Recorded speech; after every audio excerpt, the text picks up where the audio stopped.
Well, I'm a very competitive guy, and to me, I like competing and racing, and so in order to be more successful in competing, it's about the training and putting in the miles, and have the ability to kind of put the head down and go.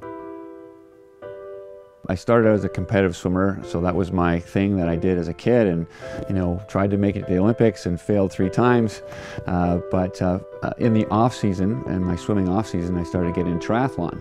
In fact, I participated in what I think is the very first triathlon in Canada. It was in 1982, and it actually went swim, run, bike. We finished on the bike, and so I started. I caught the triathlon bug. I remember watching the Hawaii Ironman triathlon on TV when I was really young, and I saw Julie Moss, I think was her name, crawling across the finish line. I said, wow, that's pretty inspiring, like just seeing how people can overcome adversity.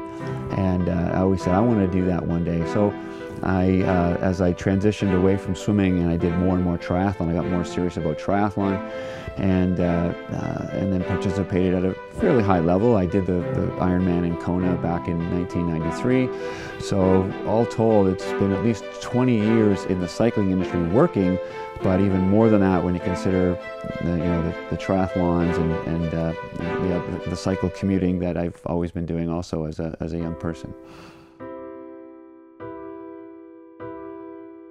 I have dragged my wife into the Ride to Conquer Cancer several times. She's also done some sprint triathlons, and she's my inspiration as well. She's one of the reasons why the cancer cause really motivates me. She's a cancer survivor. In '96, she had an acute form of leukemia, and she beat it. She licked it. It was a tough battle, but I saw the benefits of research, and she benefited from that, and so that's one of my inspirations. And so she's been also involved in. She's not as fanatical about bike riding as I am, but she certainly appreciates it. She gets a little nervous when I cycle from Richmond Hill to downtown Toronto, but that's just part of what I do. The Enbridge Ride to Conquer Cancer, we completed our 8th year in 2015, and we hit $19 million, and we had 4,853 bike riders at our event this year. So it's the largest fundraising event in the country. And we talk a lot about how much money we've raised and how many bike riders were out there, but most importantly to us is the money that we raise and the difference that makes in the Cancer Research Center. And there's progress being made all the time at Princess Margaret Cancer Center.